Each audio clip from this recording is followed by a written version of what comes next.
USAID has gotten a lot of attention the last couple of days with some of these bizarre things that we've been, taxpayers have been funding. Now it looks like there are a couple media outlets that have been dragged into this conversation as far as USAID funding as well. Does the president have any comment on that?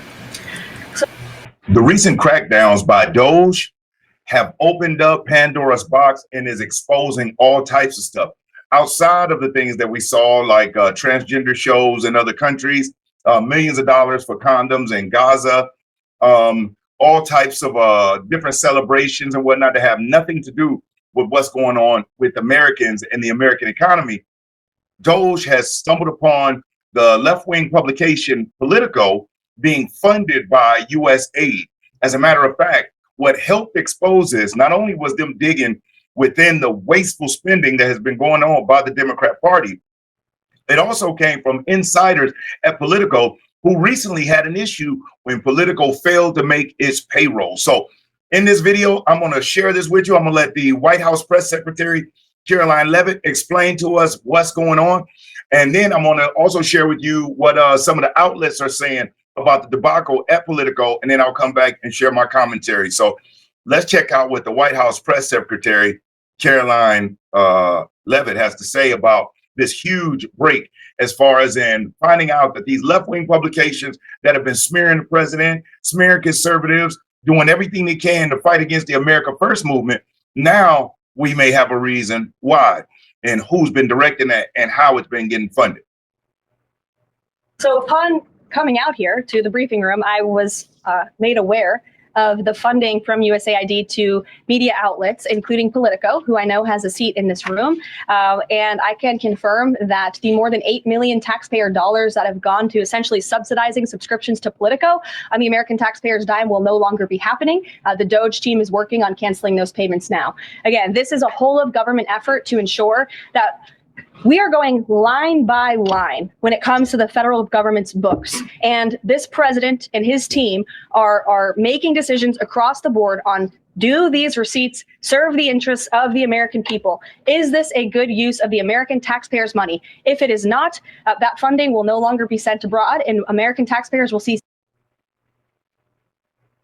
So, as you can see here, Politico pays employees late. Staffers believe Elon Musk's crackdown on government spending played a role. So if you paid attention to what Caroline just said, $8 million has gone to Politico. But how did they do it? They funneled it through subscriptions, which would make it difficult to even know that that's how the money was going in, because they couldn't just go over to Politico and say, here, Politico, we're going to give you a check for you to write things and help direct the public consciousness through your publication. No, they couldn't do that, because then anything that they put out as supposed to be real journalism wouldn't be taken serious. I mean, anybody with half a brain knows that Politico is a left-wing publication. They're a radical left-wing publication. They're not even center left. They're far left. So let's check out here the story. So Politico has received at least $8.2 million from the U.S. government. Politico staffers received their bi-weekly direct deposits late this week, irking staffers who believe Elon Musk's crackdown on government spending played a role in the late payment. Politico has received at least $8.2 million from the U.S. government in recent years, with $44,000 of that coming from the U.S. Agency for International Development, USAID, according to USspending.gov. Musk, the world's richest man now in charge of Trump's Department of Government Efficiency, DOGE, has announced plans to cut funding for USAID.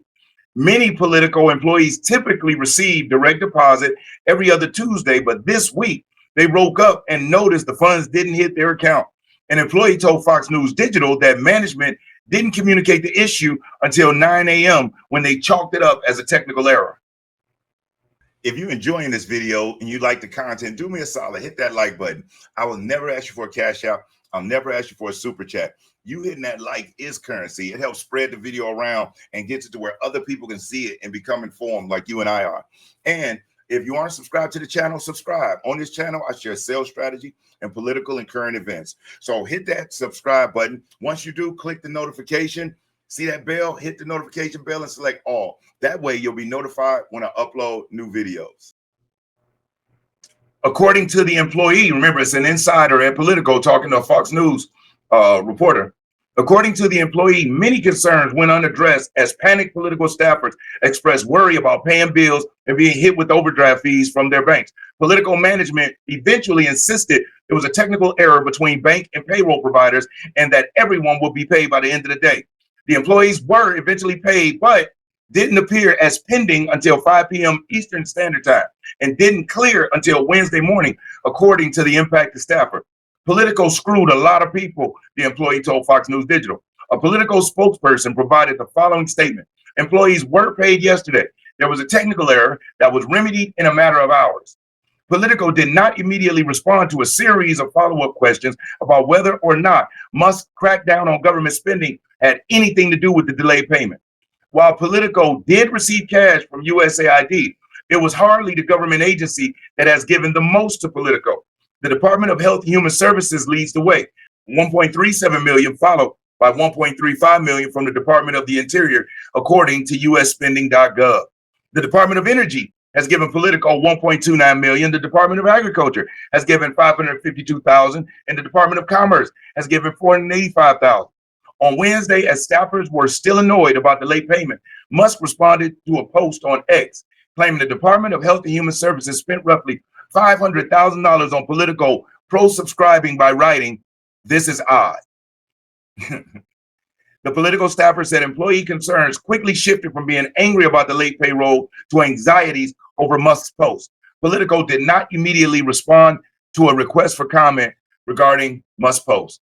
Social media erupted with claims that the government has been funding Politico, but others pointed out that Politico has an expensive subscription service that is critical for many government employees. Base subscriptions are typically between $12,000 and $15,000 for 3 users.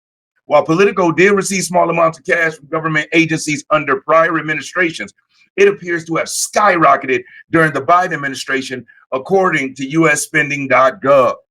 Man, there you have it. Now, what in the world does the Department of the Interior have given 1.35 million to Politico? The Department of Agriculture? Are you serious? This is nuts. That Biden administration will go down as one of the most corrupt administrations ever. While they criticized Trump, now we realize why they were so terrified of President Trump reclaiming that seat. This is in the first 2 weeks. Look at what's coming out.